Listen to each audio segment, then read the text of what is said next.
What's going on, everybody? And I hope you're enjoying your Hump Day Wednesday so far.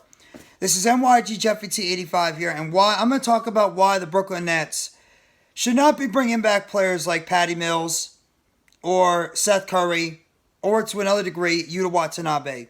Why I think it's a counterproductive move and why the Nets are better off letting these guys go and moving on from them this upcoming offseason. It's not any surprise at all or anything out of the ordinary that the Brooklyn Nets need to get themselves some better defense. And it all starts with the players that they currently have on the roster and how the fact this team is very limited in what they can do on the floor. And that this basketball team needs to find ways to get themselves some more defense because Jacques Vaughn is a defensive style coach. And unfortunately, he doesn't have the player personnel on the roster to be able to implement the type of defense that he wants to go out there and use because of the fact that a lot of the players on this team are one-dimensional. Patty Mills right now is got $6.8 million left in his original deal. And obviously with him no longer being in his prime, the Brooklyn Nets have really, in a way, no use for a player Patty Mills on the team. I mean, the fact is, he barely played it all this year, and he was more of a, Udonis Haslam type player, a mentor coach, players coach, coming off the bench than really he did anything in terms of helping the team this season.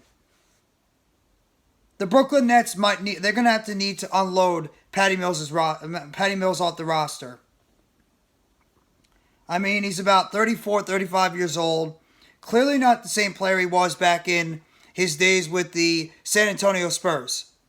And there's no point in keeping him on the roster. He's just pretty much taking up a spot that can go to a younger player or a potential free agent signing this offseason. So in reality, the best thing to do is just cut bait and let Patty Mills go. In terms of Yuta Watanabe, I like Yuta Watanabe. I think at the beginning of the season, he was one of those spark plug type players. He actually was shooting 44% from three at one point in the season, but then he started getting injuries and his limited abilities on the defensive side of the floor really put an end to his playing time. Then obviously the Brooklyn Nets acquiring guys like Mikal Bridges, Cam Johnson, and Dorian Finney-Smith at the trade deadline really hurt him in terms of his development going forward. So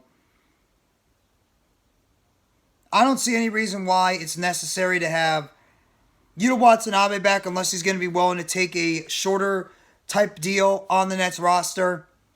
I mean, you could easily find a player that could do what Yuta Watanabe has been doing. His minutes per game only decreased down to about 7 minutes per game, 8 at most. I mean, this guy was a decent contributor for a good amount of the season, and then he ended up doing nothing for a majority of the time, and he ended up just being a guy that was recording DMPs most of the time for the Brooklyn Nets. So Nets would be better off right now to just let Watanabe go, and maybe you could find your replacement for his position in this upcoming draft. I don't know where, but there's a lot of guys that can fill the role of what Yuta Watanabe did. And unless you're going to try to open up some more minutes for him and try to get him some more playing time, I don't see any reason why he still needs to be on this roster. He's just taking up some more payroll. And then the other guy is Seth Curry. Seth Curry is a good shooter. He's 6th in the NBA history in three-point shooting percentage at 43.53%. He actually did a really good job with the Brooklyn Nets at times, offensively shooting the three-point shot. The problem with him is he disappears sometimes way too much in these basketball games, and he doesn't play a lick of defense on the other side of the court. And the Nets need to get themselves some better two-way players on this basketball team.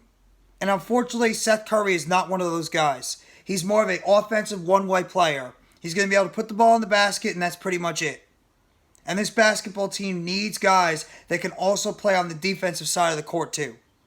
And you're not going to get that consistently from a guy like Seth Curry. He's just a one-dimensional player, unfortunately, who's more of a spot-up three-point shooter that could occasionally take the ball to the basket. But he's not really a guy that's going to penetrate to the basket and be able to pick up those quick points. The Nets are going to have to do something in terms of the offensive side of this basketball team. They're going to need to, kick the tempo up.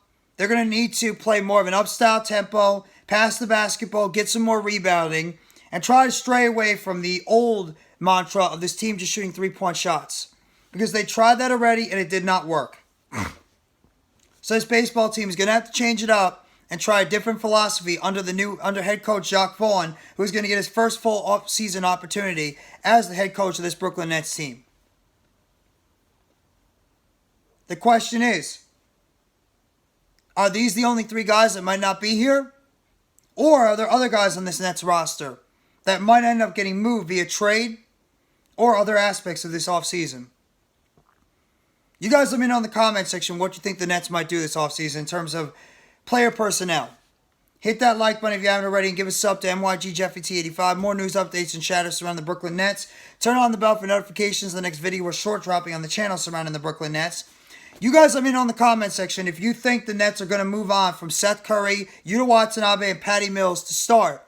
And if there's any other players on this Nets roster who you would like to see the team move away from, and they look to see if they can upgrade at those certain positions, whether it's the starting lineup or off the bench, going into the 2023-2024 NBA season. Thank you very much, everybody. Enjoy the rest of your Hump Day Wednesday. Take it easy, and let's go Brooklyn Nets. As always, it's the Nets world, and we're all just living in it.